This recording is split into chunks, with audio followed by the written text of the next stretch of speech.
or pursuing some notion of American leadership or America winning or whatever other slogans they come up with, that has no relationship to what is actually going to work to protect the American people. Well, that was President Obama today defending his plan for taking on the terrorists in a news conference that ran almost an hour and was dominated by events in Paris. The president spoke from the G20 summit in Turkey and was forceful when it came to rejecting calls for the U.S. to change its strategy. Glenn Beck is here with reaction, but we begin with Chief Washington correspondent James Rosen. Megyn, good evening. A setback, a terrible and sickening setback. That's how President Obama referred to the Paris attacks this morning. In an hour-long news conference capping the G20 economic summit in Turkey, the president flashed anger only once when he rejected Republicans' call to limit the number of Syrian refugees allowed into the U.S. However, Mr. Obama also expressed irritation at one point at the number of questions he was getting from reporters suggesting he had underestimated ISIS, the terror group he once called the JV team, and which he declared hours before the Paris attacks to be effectively contained in Syria and Iraq. Some of them seem to think that if I were just more bellicose in expressing what we're doing, that would make a difference. Because that seems to be the only thing that they're doing, is talking as if they're tough. But I haven't seen particular strategies that they would suggest that would make a real difference. The president also defended his use of the term violent extremist groups, saying we should not define a terrorist problem as a Muslim problem. You know, those kinds of stereotypes are counterproductive. They're wrong.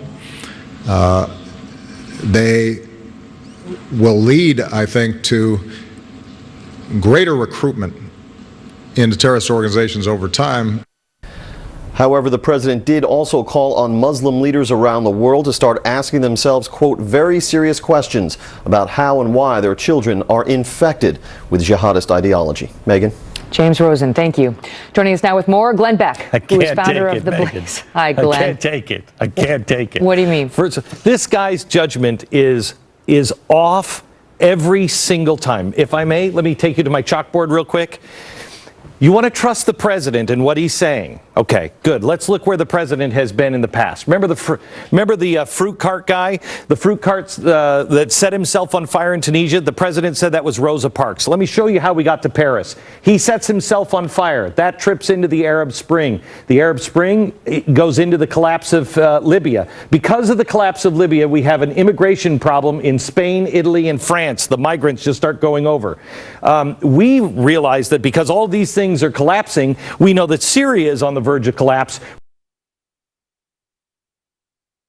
We start running guns out of Benghazi into Syria. Because we run guns, we create ISIS.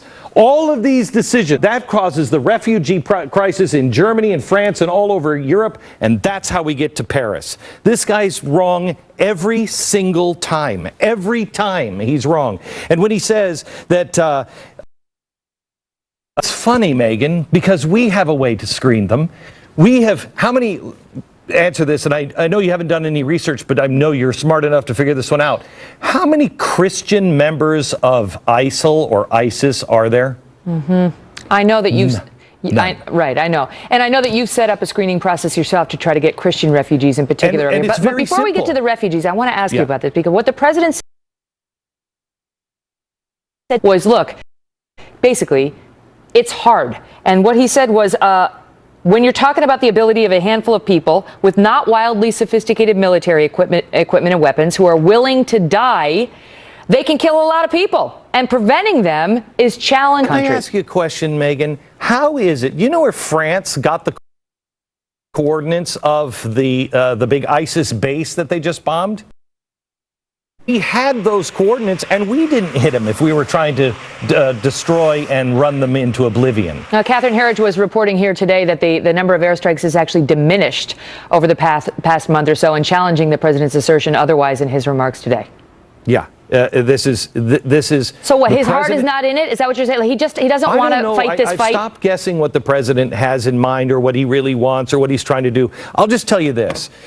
For him to let Gitmo prisoners out this weekend, on this weekend above all weekends, and then to say, I don't care what the governors say, I don't care what anybody says, we're gonna up, not just continue, we're gonna up our Syrian refugees here in the United States. That man is surrounded by behavioral scientists. He's always hiring more behavioral scientists to tell us exactly what to get out of the American people. What is it he's trying to get us to react to? How is he wanting us to react? Because I can tell you how the American people are wanting to react. Look at the support behind the anger of Donald Trump.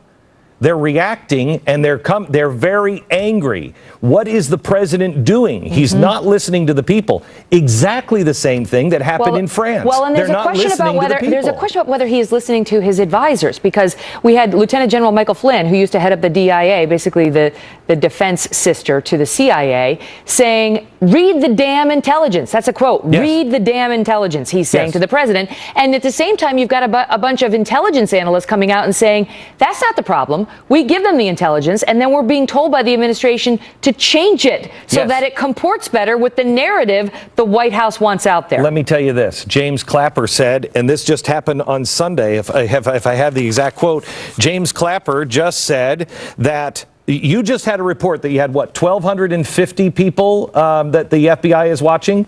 James Clapper says there are thousands of fighters that have traveled to Syria and returned to Europe, but the number being tracked here in America is only around 40. So which is it? Is it 1,250 or is it 40, Mr. President?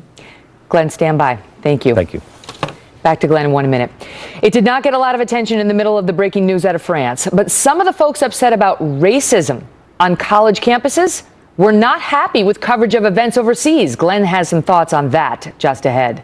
Plus, we go to Bill Hemmer, who is standing by in Paris with the story from the streets of a city on edge. We're scared, but we know we have